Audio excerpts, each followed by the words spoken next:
working on some wiring. I've got a light in this room that was working off of this switch, but when I threw the switch this morning it didn't work. I've been cutting out the old knob and tube wiring, and when I dropped that down, that's exactly what it's hooked to. I'm not sure about this switch yet. I think there's a good chance that this switch might be new wiring that goes up and hooks to the knob and tube.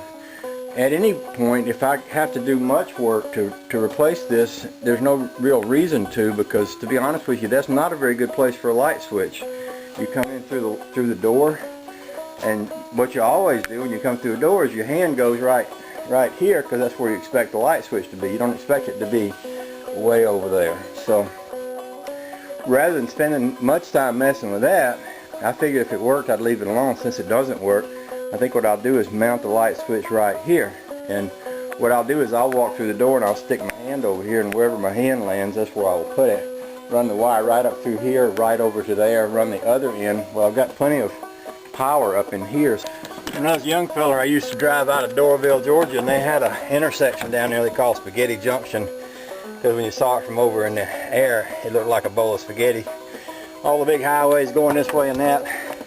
That's kind of what this wiring system right here reminds me of. I've already disconnected some of it.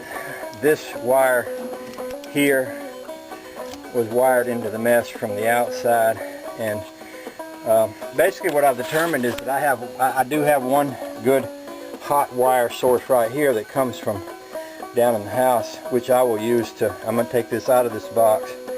This other wire went over to a plug-in and a light switch, which was wired to another old-fashioned lamp that was hanging right here that I took out. I'll save that stuff for later. What I will do is I'll run this wire under these boards, mount this box right over here where I can get to it, come out of that box with a hot wire, which I'll use to wire my two light switches in those two rooms, and probably also the light switches here in the bathroom. That's good heavy gauge wire right there. It's a good source for me to get power from down at the fuse box up to here. The wire that I've got to wire the rest of the house is a lighter gauge, but it's fine to run out to the socket. So I just thought I'd share with you what I'm doing. I'm not an electrician, so I don't want to be pretending to teach anybody how to do this, because I don't want to take that kind of responsibility, but I did kind of want to give you a chance to see what I'm messing with today. Pretty interesting mess here when I get through. It should be so neat that it's invisible, sort of like that part over there is the part that I've wired. I don't have the cover plate on it, but all the wires are run up underneath the boards here, and they're going to be completely out of sight. You'll be able to slide a board off and get access to that if you need to mess with that. But other than that, it's going to be hidden and invisible, which is what I'm wanting to have rather than something like this.